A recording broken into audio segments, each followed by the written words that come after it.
काय मागणी करणार?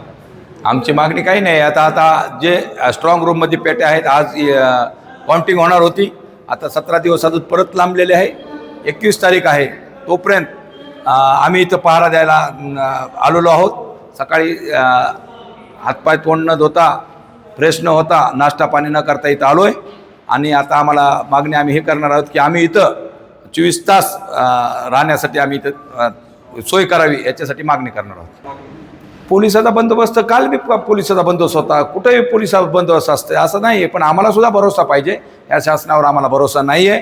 इथं काय परळीमध्ये परिस्थिती असते हे सगळ्या महाराष्ट्राला माहिती आहे.